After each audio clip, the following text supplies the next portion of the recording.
yun guys, nandito na yung Ninja 1100cc. Ito na. So ayun, ang tendency pala nun, kaya pala hindi siya mapadyakan guys, kasi yung ano niya, yung kadena niya guys, tumalo na, ayan, wala na sa parang yung pinaka-sprocket niya. So mamaya pa daw malalaman na as per yung bossing kung ano pang kailangan na ano pang tawag ito, ibang problema. Yun, so inuumpisahan pa lang guys.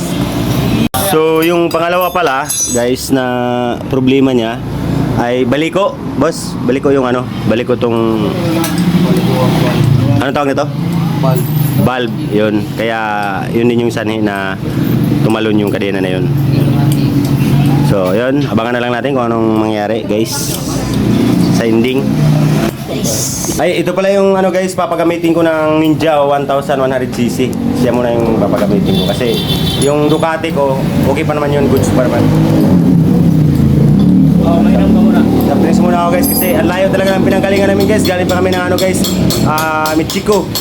Gusto yung malaman saan sa Michiko? Michiko, Pampanga. Yun, hindi, Paco lang, Manila. So yun guys, ito yung nangyayari sa Ninja 1100cc, no? Ayan, ito, palitin to. Tapos ito, palitin to, di ba?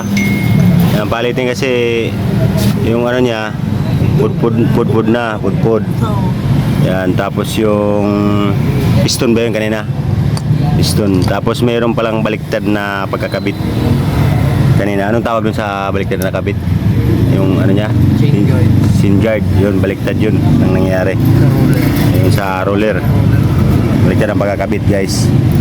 So yun guys, abangan nyo na lang mamaya pagka nabuo na yan guys.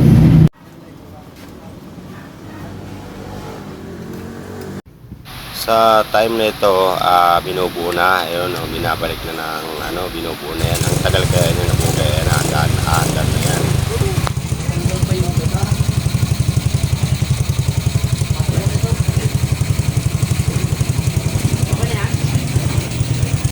So yun guys, for today's videos nga pala ay nagawa na yung Ninja 1100cc.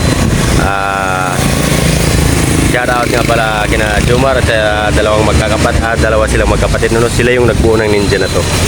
And guys, yan. Ninja 1100cc. Ngayon susubukan natin patakbuhin guys, paanda rin. Susubukan natin yan, paanda rin.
Guys,